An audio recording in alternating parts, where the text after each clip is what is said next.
Summit 2025 আমি এই প্রোগ্রামটা নিয়ে যদি বলতে চাই একটা জিনিস আমি শুরুতে বলতে চাই সেটা হচ্ছে যে নিউট্রিশন আমরা সবাই চিন্তা করি যে নিউট্রিশন পুষ্টি এই জিনিসগুলো খুব দামি জিনিস, খুব হচ্ছে পশ, খুব এক্সপেন্সিভ জিনিস। এটা আমাদের একটা কি বলে বদ্ধ ধারণা আমাদের এই জেনারেশনে।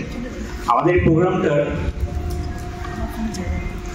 এই প্রোগ্রামটার মূল উদ্দেশ্য হচ্ছে ইউথদেরকে দিয়ে কমিউনিটিতে মানুষের কাছে এই জিনিসটা পৌঁছে নিয়ে যাওয়া।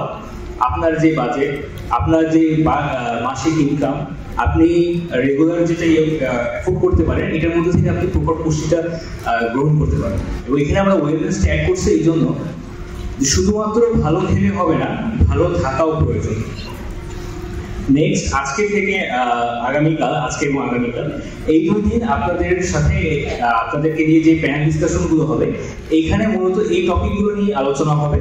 এবং এখান থেকে আমরা যে জিনিসটা মূলত বের করে নিয়ে যেতে চাই, ইউথদের একটা রেকমেন্ডেশন, ইউথদের থিঙ্কিং, ইউথদের আইডিয়া, ইউথদের চিন্তা, যে এই সমস্যাগুলো সমাধানে তারা কি ভাবছে, তারা তাদের লোকাল এবং তাদের আশেপাশের এরিয়াতে কি দেখছে এবং কিভাবে তারা সমাধান করতে চায়, এই সমাধানগুলো, এই রিকমেন্ডেশনগুলো আমরা নিয়ে যেতে চাই। যার একটা কপি বা যার একটা হচ্ছে প্রস্তাবনা আমরা পাঠাবো ম্যামের কাছে, যে আমাদের দেশের ইউথরা ওয়েলনেস নিয়ে, আমাদের দেশের ইউথরা নিউট্রিশন নিয়ে, আমাদের দেশের ইউথরা ভালো থাকা নিয়ে এভাবে কাজ করতে চান।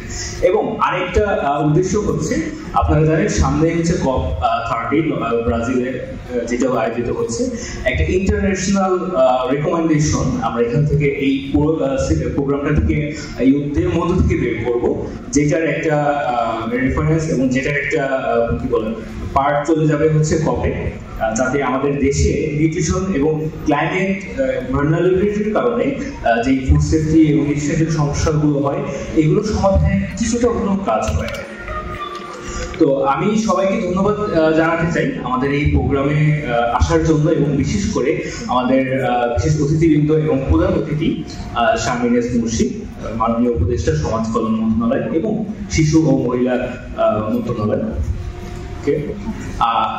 আমি আমার বক্তব্য শেষ করার আগে একটা ছোট্ট অ্যানাউন্সমেন্টটা দিয়ে আর কি শেষ করতে চাই। সেটা হচ্ছে আগামীকাল, আমি এটা অ্যানাউন্সমেন্ট খুব হ্যাপিলি দিচ্ছি যে আগামীকাল একটা দারুণ সেশন আমাদের এই শিডিউলের মধ্যে অ্যাড হচ্ছে। সেটা হচ্ছে গত 1 বছর জুলাই আন্দোলনের পর বিগত 1 বছর প্লাস অনেক ইউথদেরকে দেখা গেছে মানসিকভাবে ভেঙে পড়তে, মানসিকভাবে ডিপ্রেস হয়ে যেতে, অনেকে আত্মহত্যার পথ বেছে নিয়েছে। তো এইটার সমাধান, এইটার সিনারিও এবং সমাধান কি হতে পারে সেটা নিয়ে জুলাই যারা ছিলেন এবং পাশাপাশি তাদেরকে যারা উদ্বুদ্ধ করতে চান, তাদেরকে যারা হচ্ছে একটা ভালো পথে নিয়ে যেতে চান, তাদেরকে নিয়ে আমরা একটা সেশন রাখবো।